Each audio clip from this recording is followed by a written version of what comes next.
Hey guys, welcome back to my channel, and it's Debsy, and place to be, it's Debsy. Bloop, that's me, Debsy. Boop, weekend edition. It is Saturday. I hope everybody is having a great start to the weekend. If not great, then at least a good start to the weekend. Oh, it is the weekend before my vacation starts. Well, actually, listen, I'm gonna say that my vacation started Friday at 4:35 when I logged off. So I'm off next week. Yee-hoo! Okay, so as you all know, Thursday night I watched The Golden Bachelor. I recapped that. And I also watched Bachelor in Paradise. And guess what we're going to recap today?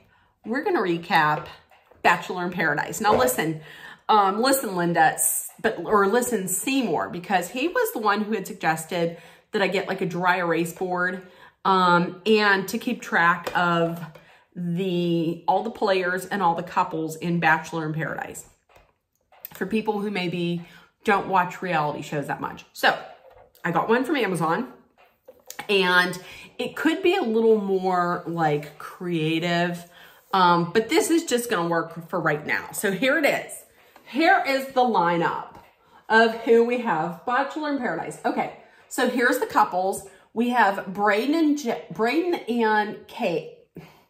Let's start over. Here's the couples. Kat and Braden, Jess and Blake, who I have a little heart up there because we love Jess. Jess is maybe my favorite. No, Jess is my favorite in Paradise. We have Sam S and Aaron. No, we have Sam and Aaron S. We also have Rachel and Sean, Mercedes and Will for now, Olivia and Pete, who we really don't see that much of Pete, which I'm okay with, Eliza and Aaron B. But I'm not going to show you the rest. If I forgot anybody, please let me know, because I was doing this like off the top of my head. So here we go. Let's get into this week. This week, going into it, the women have the roses this week. There are a couple couples. There are two couples that are deemed to be very strong, have a very strong connection. And those are, who had said this? I think it was Sean and Aaron S. were talking. And Aaron S. said that he thinks that Eliza and Aaron B. have like the strongest connection. He can see them existing outside of Paradise. And the other one that they talked about was Braden and Kat. Listen, Braden is falling hard for Kat. He could see himself with her outside of Paradise. And Kat then says they're strong and she doesn't want to listen. She doesn't want to explore. She does not want to explore anybody else. Remember, last week she was like, Tanner, if Tanner were to show up, I'd be okay with exploring.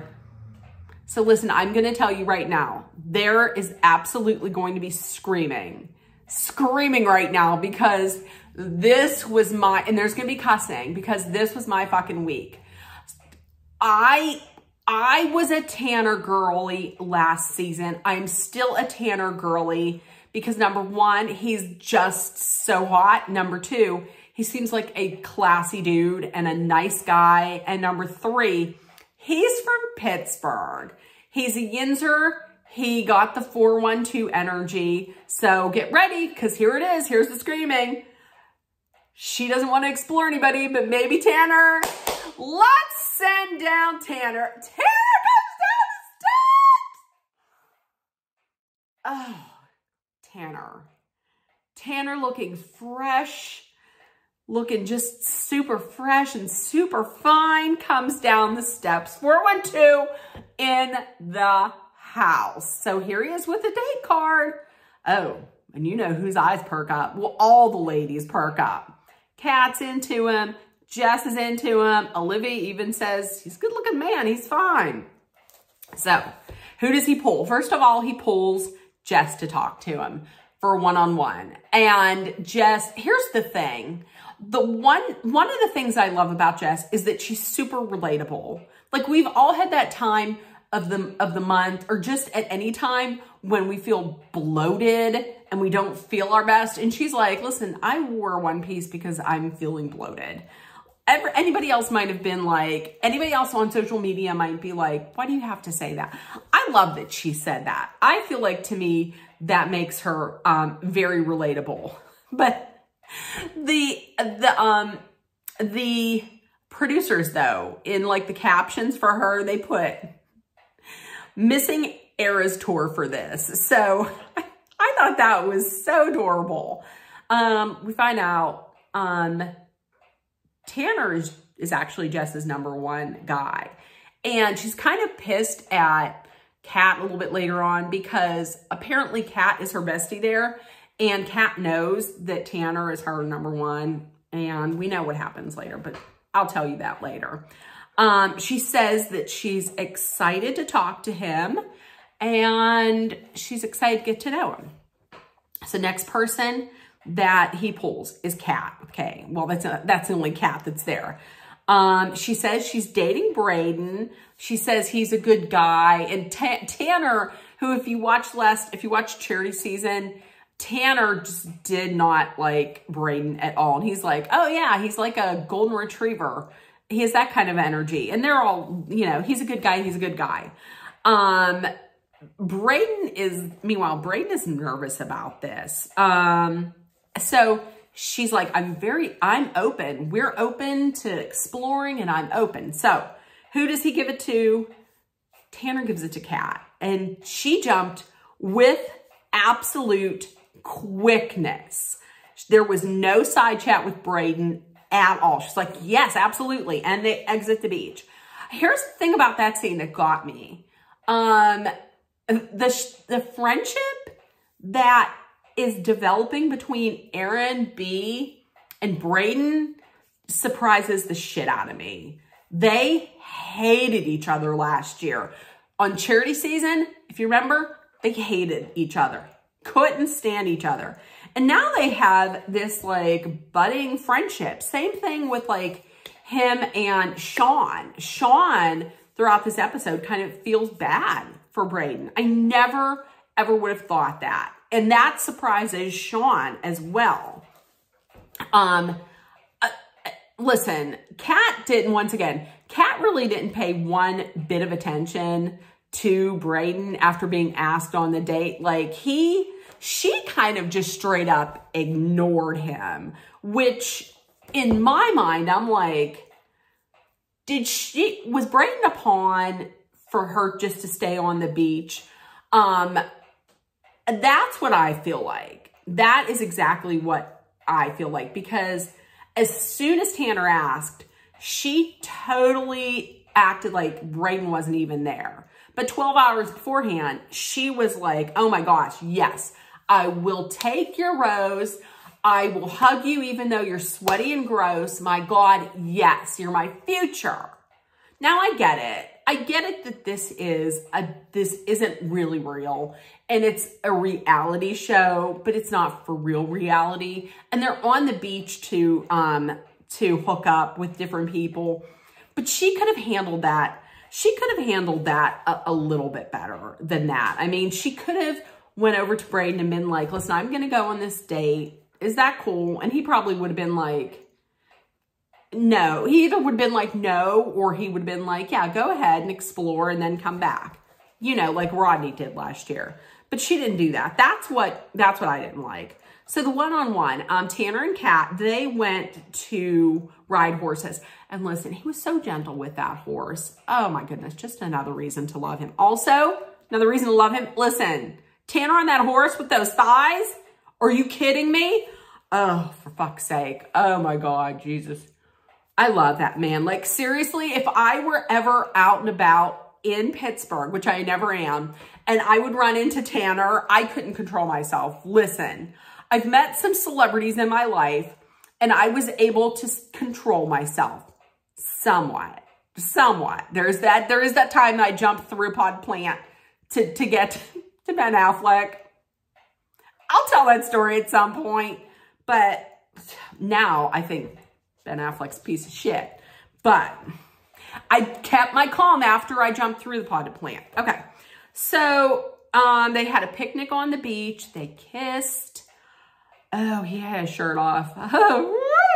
So back at the beach, Braden is, you can tell, Braden is in literal emotional hell. I actually felt bad for him. I couldn't stand Braden last year. He once again, like Logan last year on Bachelor in Paradise. Now Braden has this like redemption arc where I feel bad for him. Like he obviously was putting all of his emotions into getting to know her, and he was falling for her. And now this, I did feel bad for him. But luckily for him, he had his friends, and he did have his emotional support scarf, his emotional pashmina that he brought with him. Will, let's talk about Will. Will is like totally vibing on Mercedes. He's so glad that he has her. Nothing is going to ruin my day. Nothing. Want to bet? Because the producers were like, cue Tyler Norris in the tightest shirt ever made. Here comes Tyler 2.0 down the steps. And listen, fine. He's fine. Like, he's fine. But when you refer to yourself as Tyler 2.0, I don't know. He was one step away from speaking about himself in third person, which I hate. This is his third time, okay? This is his second time in Paradise. This is his third time on any Bachelor Nation show. This should be it. If he does not find love this time, he's done. That's it. And he says, oh, I'm here because I know it works. How do you know it works? Because on Rachel's season, she cut you right after the hometown visit. Like, as they were on the boardwalk, she was like, I gotta get the fuck out of this thing. Goodbye. Bachelor in Paradise last year. He left with, I think it was Brittany.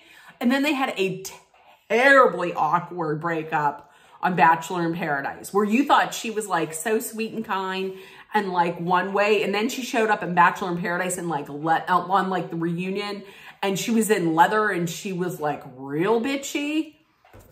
I know it works. No, you need a paycheck. Okay.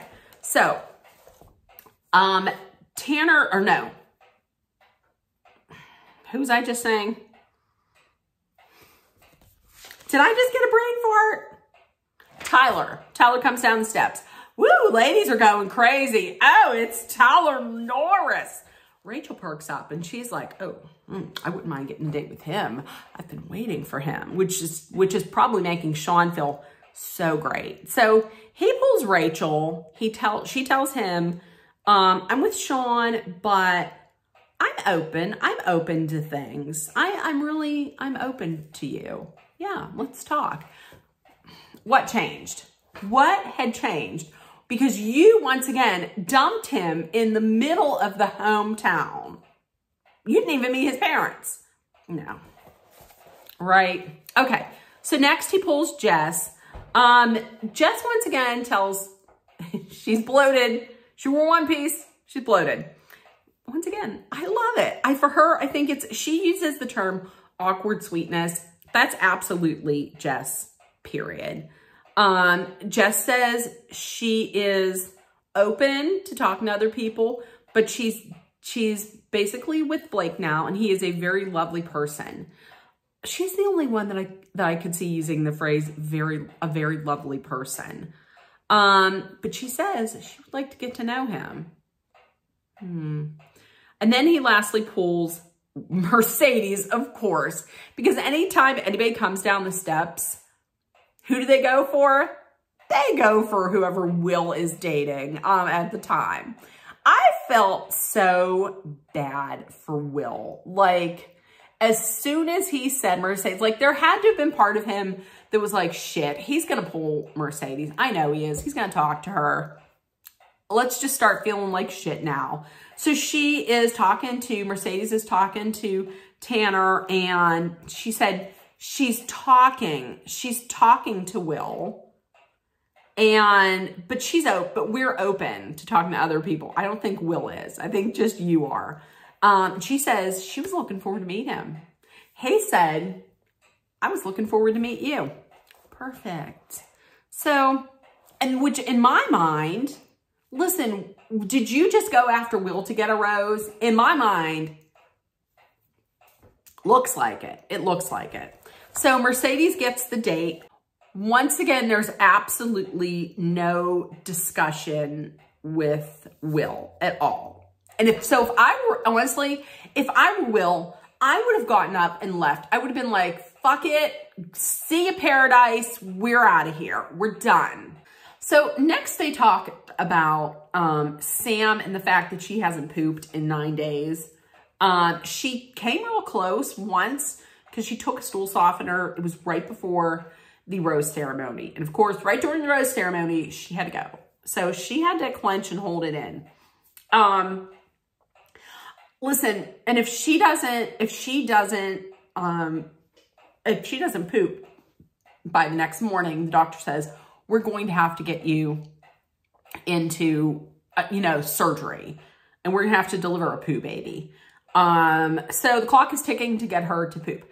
Listen, there's a lot of people who are going to make a joke about this. I really can't make a joke about this because, not to bring this whole video down, but my father, like a week before he had passed, he had the same problem. Like he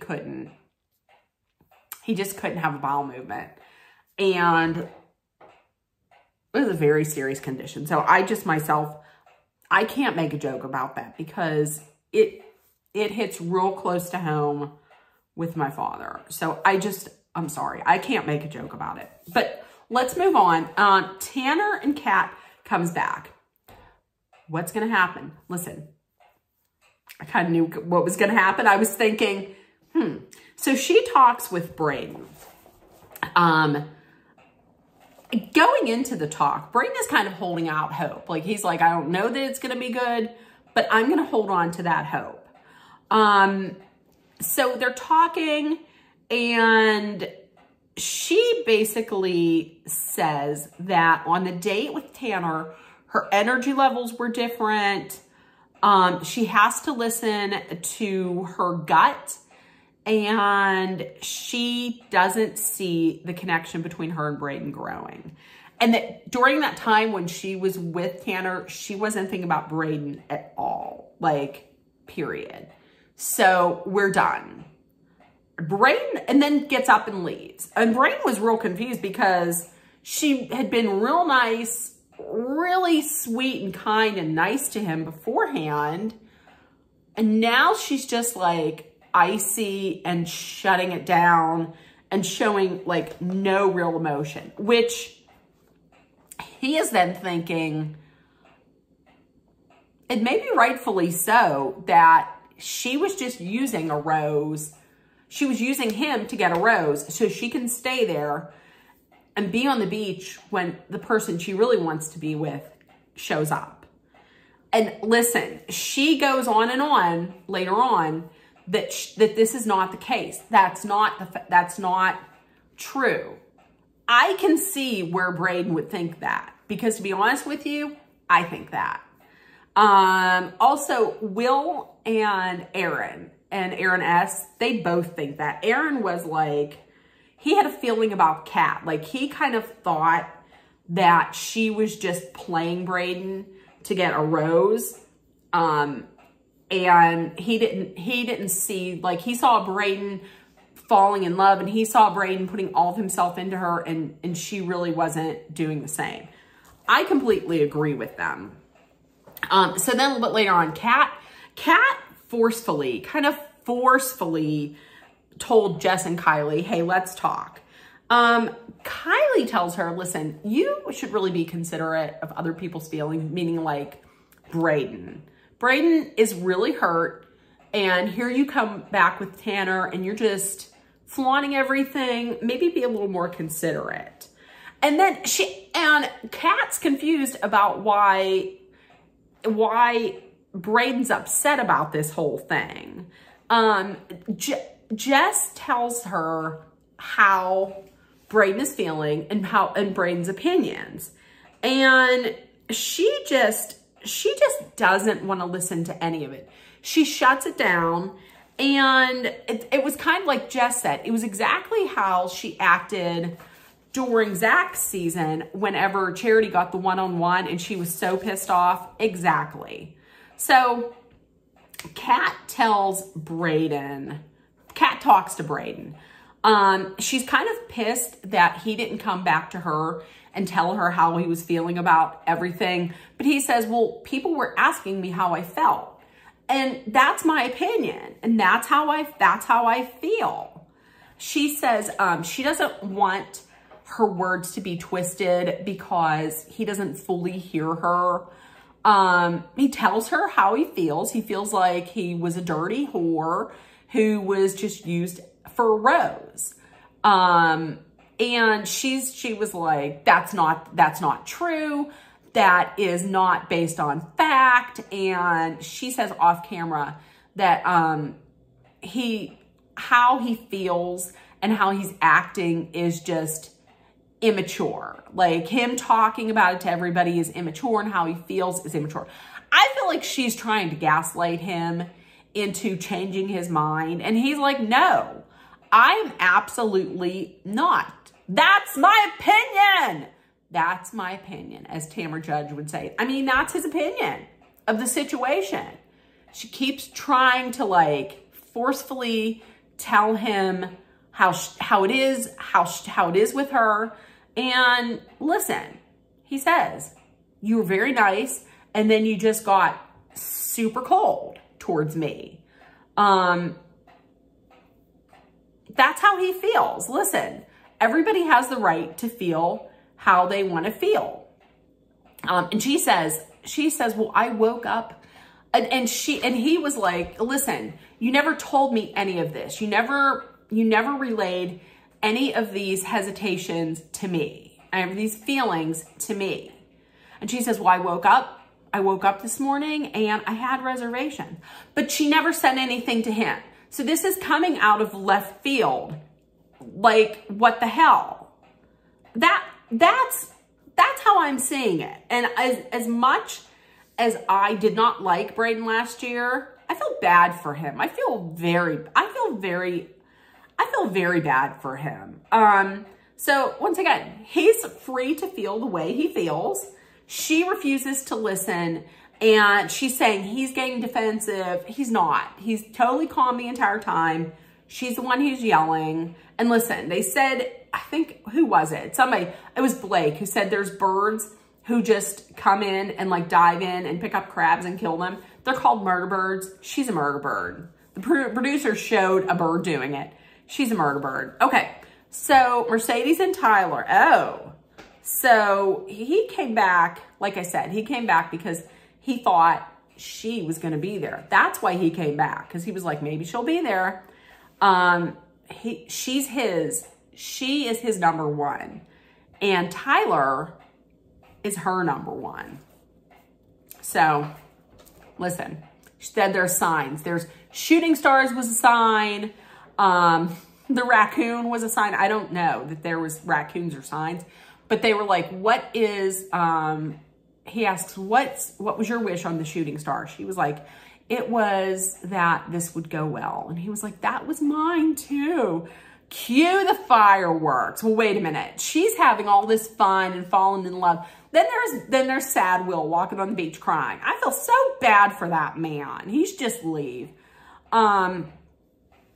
The only good part about the scene were those two adorable raccoons. That raccoon couple was so sweet.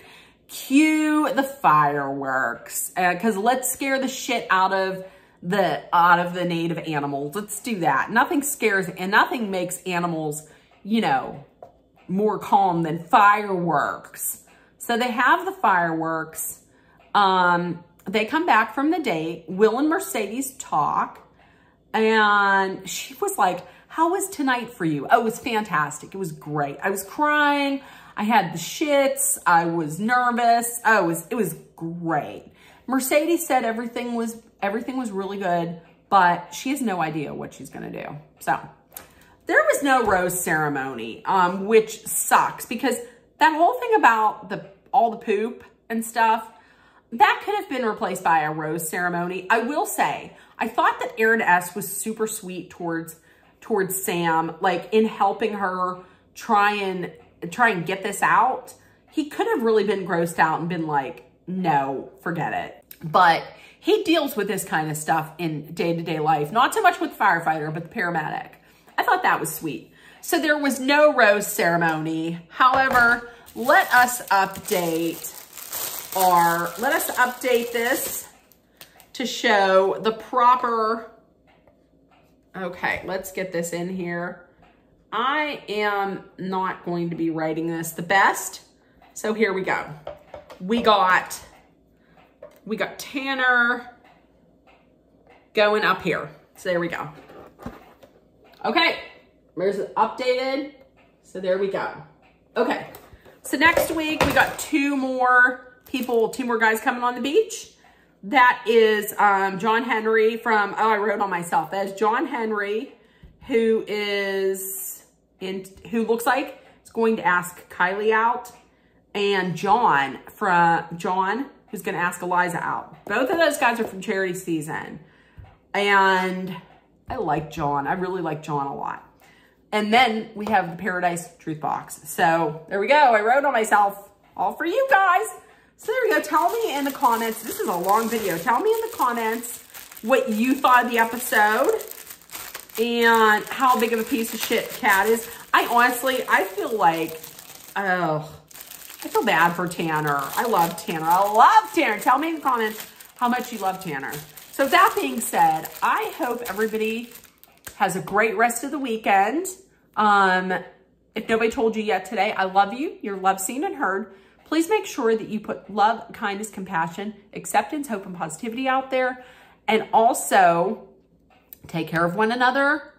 Please be aware, stay safe, and I will see you guys tomorrow. I'm also going to put a picture at the end. I forgot to mention this, but this is a picture of when Tyler was greeting Aaron S. And I don't know about this on his back. He should have done some grooming beforehand. Not to shame you, but it was I just noticed it in rewatching. So, okay, I'll see you guys tomorrow. Bye, guys.